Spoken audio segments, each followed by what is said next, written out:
Assalamualaikum. I'm Dr. Amara from MMK Hub. Today I'm going to give the lecture about the ovarian cyst. And the purpose of giving the lecture is that we can make your concepts more clear. Ovary. Normal size of the ovary is 5 into 3 into 3 centimeters. And if we consider it in millimeters, then it would be 50 into 30 into 30 millimeters. Variation in dimensions can result from different reasons, like if there is endogenous hormonal production, it varies with age and menstrual cycle. As all of us know that hormonal effects on the uterine walls causes the different in sizes and thickness of the wall of the uterus. Exogenous substances including PCOs and gonadotrophic releasing hormone agonists or ovulation inducing medications may affect the size. These are the exogenous substances. These are those hormones which are synthetic hormones and they are introduced externally but they can affect the uterine wall and their size. Now we will discuss the structure of the ovary. Ovary is attached from the two ends with the ligaments.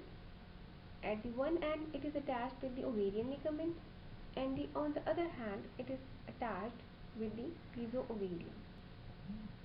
They are the blood vessels entering into the ovary. These blood vessels supply different areas of the ovary. Ovary has an outer lining which is known as germinal epithelium and an inner lining which is known as tunica albuginea. Ovary has an outer cortex and an inner medulla. Ovary has different follicles. The initially primordial follicles, they are the initial phase of the follicles. They grow into the primary follicles and these primary follicles further grow into the secondary follicles. Then these follicles contain oocyte inside them and the outer lining is covered with the granulosa cell.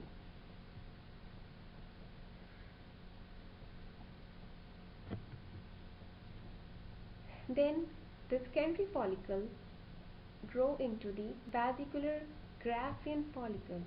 The vesicular Graafian follicle has an oocyte inside it and an antrum and zona pellucida, and externally it has theca folliculi. Then what happens? The Graafian follicle, it further matures and then it ruptures on one end and releases ovulated oocyte. That oocyte is released and the remaining structure in the ovary after release of the oocyte develops into the corpus luteum. Now we will discuss about the ovarian cyst. An ovarian cyst is a sac or pocket filled with fluid or other tissue that forms on the ovary. It is normal for a small cyst to develop on the ovaries. In most cases, cysts are harmless and go away with time on their own. In other cases, they may cause problems and they need treatment. Benign lesions of the ovary. Benign lesions include non-neoplastic and neoplastic benign lesions. Non-neoplastic benign lesions have functional and pathological. The functional non-neoplastic benign lesions are the follicular cyst, the corpus luteal cyst, theca lutein, and the granulosa lutein cyst. These are the functional cysts and they can easily go away with time. Pathological non-neoplastic cysts include PCOS, that is polycystic ovarian syndrome, endometrioma, tuber-ovarian mass. Neoplastic benign lesions include the lesions from surface epithelium, and the lesions from the germ cell tumor, and the lesions from the stromal or sex cord. The lesions from the surface epithelium are the serous, mucinous, endometrioid, Brenner, and from the sex cord or stroma are the thecoma, that is fibroma, and androblastoma. Thank you so much. That's all for the today's lecture.